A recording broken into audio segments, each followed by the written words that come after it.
Kalau lah nak bakar kayu kan, mula-mula macam ni susah. Jadi biasa untuk mudahkan kayu bakar, kita raut dulu biar ada apa, panggil bunga lawang, bunga jerai. Aku lupalah nama bunga ni. Fire tinder. Alamak, hilang pula perkataan dia. Untuk hari ni aku gunakan Ganzo G8012 dan aku demokan macam mana cara untuk kita buat fire flower, fire tinder. Alah, lupa nama dia. Cara dia senang je geng. Letak pisau dan kita tolakkan perlahan-lahan. Dia jangan terlalu kasar sebab kita nak bentuk bunga tu cantik. Cantik dia macam mana? Kita nak, bagi akulah, lagi halus lagi cun. Macam aku tak pakar sangat, jadi tak cantik lah. Tapi benda macam ni memang akan banyak membantu ketika nak buat api nanti. Sebab apa? Apabila kayu ni dia halus, api senang nak makan. Okey, kalau contohlah korang tak percaya kan. Kita ambil lighter.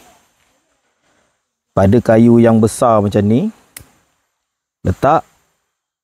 Dia walaupun kayu kering, dia nak makan susah. Tapi kalau kau bayangkan yang halus-halus ni kena dekat api, sekejap je dah terbakar. Dan kau bayangkan yang halus-halus ni ada berpuluh ataupun beratus. Matilah kau. Mestilah lagi dia senang nak terbakar kan. Buat benda ni nak kena sabar lah. Kena pula kalau yang tak skill macam aku ni, dia tak cantik sangat. Tapi tak apalah, pelan-pelan kayu Bang Haji. Yang penting ada.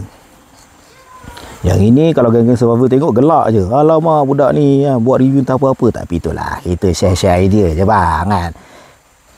Mudah-mudahan benda-benda ni bermanfaat lah kepada camper-campers kan. Dan ini penting juga, especially dalam keadaan survival. Ya, aku tahu buruk, tapi nak tunjukkan contoh je.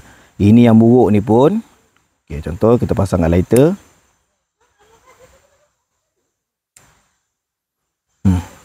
Api dah mudah hidup kan. Bayangkan kalau benda ni cantik dan lagi banyak.